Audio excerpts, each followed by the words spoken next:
Igwen Media, burudani kwa wote.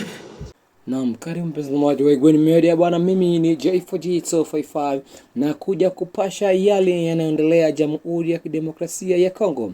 Hapo jana majira ya saa 3 Tanzania tulipewa taarifa ya kwamba msanii Mr. Gave amefariki Jamhuri ya Kidemokrasia ya Kongo jijini Uvira. Ilikuwa majira ya saa 2 usiku Uvira.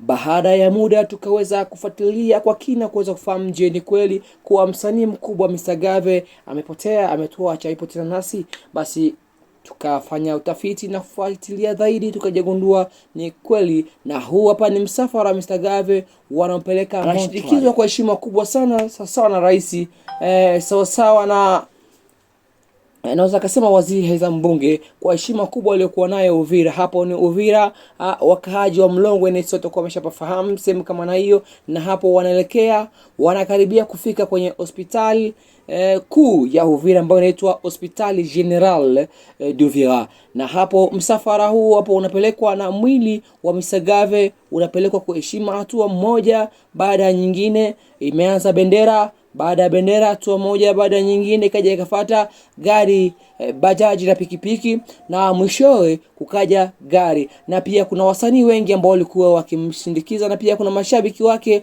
mafasi wake ambao wakimpenda sana Mr. Gave, wakizuia watu kuja kusumbisha msafara huo hapo. Hii hapa ni heshima kubwa ambayo anaonyesha kwa kumshindikiza mwili wa marehemu Mr. Gave, msanii ambaye anaimba nyimbo ambazo zinagusa watu, na nyimbo mbili ambazo aliacha mezani ni nyimbo ambazo ziligusa watu kwa hisia kubwa sana na zikaleta gumzo nyingi sana. Ni nyimbo ambayo inaitwa Kwa Charge Nilionayo, ambayo nyimbo baada ya kufanya vizuri Nyagoman akaamua kufanya collab naye, lakini haikubahatika kutoa video. Na nyimbo ambayo ilikuwa tarajia hapo kesho ikiwezekana aweze kuja kushuti ni nyimbo mpya ambayo inaitwa Wivu, alifanya Mr. Gave, na nyimbo ya mwisho ya Mr. Gave aliyetoa kwa hapo. Basi asante kwa muda wako. Mimi ni J4G, hapa ni Igwen Media.